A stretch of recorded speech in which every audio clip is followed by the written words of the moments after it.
Carlos Magno, frequentemente chamado de Carlos o Grande, é uma figura histórica que realmente merece seu título.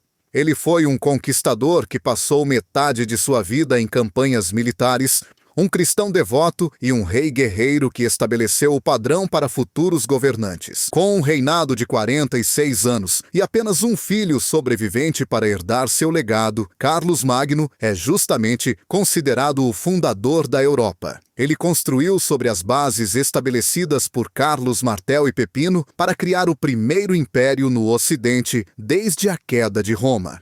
Mas aqui está o que os historiadores não querem que você saiba. Enquanto Carlos Magno expandia ativamente seu império, o Império Romano Oriental, ou Bizâncio, estava enfrentando dificuldades. Após o reinado de Justiniano, os romanos orientais enfrentaram inúmeros desafios, incluindo a ascensão do Islã, que quase levou à queda de Constantinopla no ano de 717. Embora tenham conseguido sobreviver a essa crise, conflitos internos, como guerras civis sobre ícones religiosos, prejudicaram sua estabilidade.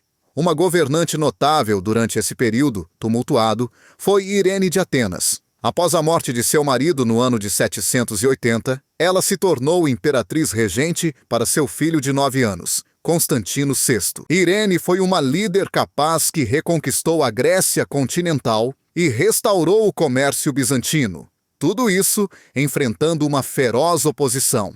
No entanto, seu reinado foi marcado por um ato chocante. Ela ficou famosa por ter cegado seu próprio filho na mesma sala onde ele nasceu. No ano de 790, a coroação de Carlos Magno como o primeiro imperador sacro romano coincidiu com o governo de Irene. Isso nos leva a uma pergunta intrigante. E se Carlos Magno tivesse se casado com Irene e unido os impérios oriental e ocidental? Surpreendentemente, ele realmente a propôs casamento após ser coroado pelo Papa. No entanto, os conselheiros de Irene se opuseram à ideia, e ela acabou enfrentando um golpe que levou à sua derrubada. Apesar da narrativa histórica sugerir que tal união era impossível, houve momentos em que parecia viável. Alguns anos antes, após Carlos Magno conquistar o reino da Lombardia, a influência franca começou a se sobrepor aos interesses bizantinos na Itália. No ano de 782, Irene propôs um noivado entre seu filho, Constantino, e a filha de Carlos Magno, Rotrude, que na época tinha apenas 7 anos. O casamento foi confirmado, levando a uma mudança significativa nas atitudes entre os dois impérios. Os sentimentos anti-bizantinos no Ocidente começaram a diminuir, à medida que ambos os lados se concentravam em manter a estabilidade contra ameaças externas, incluindo os invasores abássidas e saxões. No entanto, quando Rotrude completou 13 anos no ano de 787, Irene a convocou, apenas para enfrentar um obstáculo surpreendente. Você não vai acreditar no que acontece a seguir. Carlos Magno, que era muito apegado às filhas, hesitou em enviar Rotrude, o que Irene percebeu como um grave insulto. Isso levou ao cancelamento do casamento, e a oportunidade de uma poderosa aliança se esvaiu.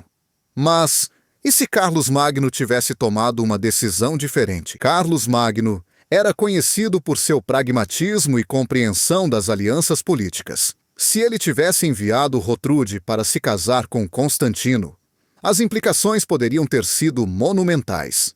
Nesse cenário alternativo, o casamento entre os dois solidificaria os laços entre os impérios, permitindo que Irene se concentrasse em outras questões urgentes sem a ameaça de rebelião. À medida que Carlos Magno expandia seu território, ele incorporava a Baviera e lidava com o emirado desestabilizado de Córdoba. Enquanto isso, no Oriente, o casamento encerraria a regência de Constantino e promoveria a troca de bens e ideias entre os dois reinos.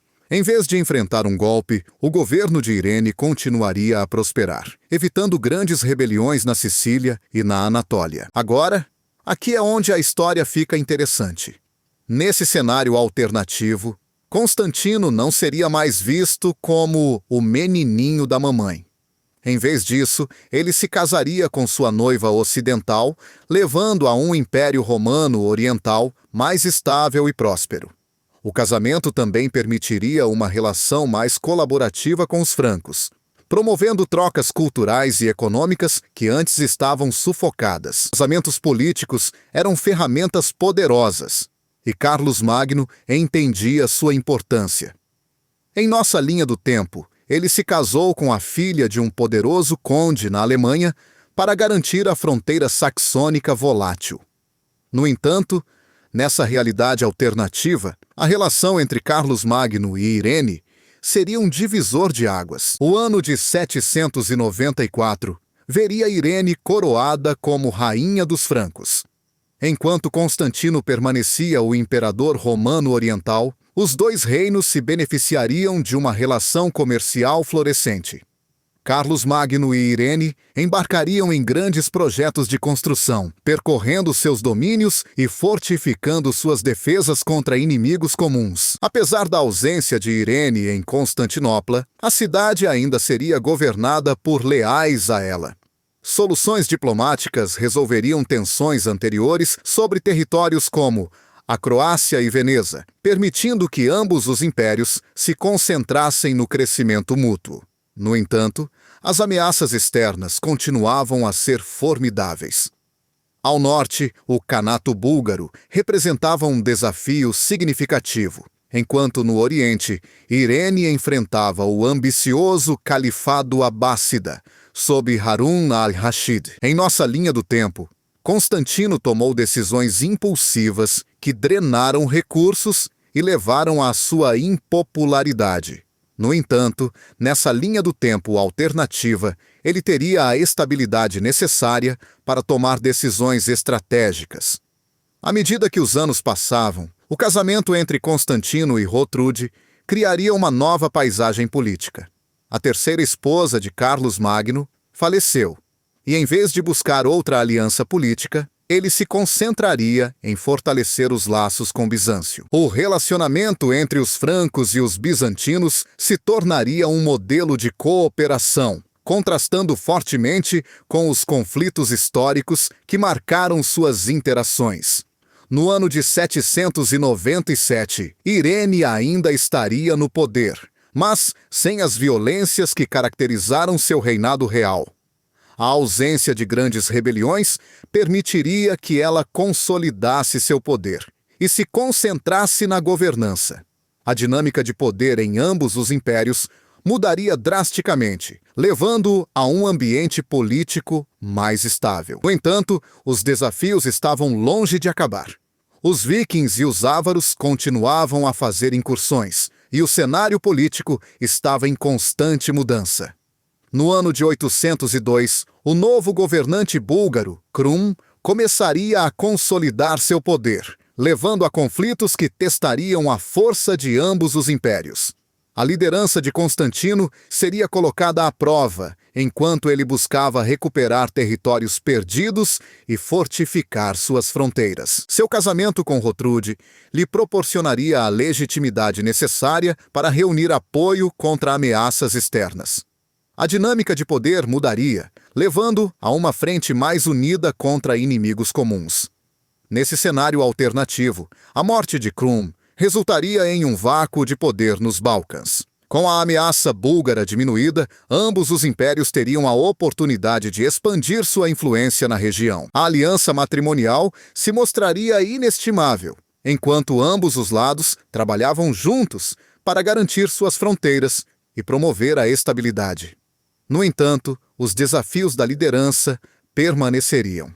À medida que o reinado de Constantino continuasse, ele enfrentaria as complexidades de governar um império diversificado, equilibrando os interesses de várias facções. O casamento com Rotrude lhe proporcionaria uma perspectiva única, permitindo que ele navegasse pelas intricadas questões da governança de forma mais eficaz. Conforme os anos se desenrolavam, o legado de Carlos Magno e Irene moldaria o curso da história. A união deles simbolizaria uma nova era de cooperação entre o Oriente e o Ocidente, promovendo intercâmbios culturais que enriqueceriam ambos os impérios. O cenário político seria alterado para sempre, abrindo caminho para uma Europa mais unificada. Em conclusão, o casamento hipotético entre Carlos Magno e Irene de Atenas apresenta uma fascinante história alternativa. As implicações de sua união reverberariam ao longo do tempo, influenciando o curso dos eventos de maneiras que só podemos imaginar. O potencial para um império romano unificado, fortalecido pela cooperação e diplomacia, desafia nossa compreensão da inevitabilidade histórica. Esse cenário convida a uma exploração mais profunda e talvez uma sequência seja necessária para investigar mais a fundo as ramificações de tal união.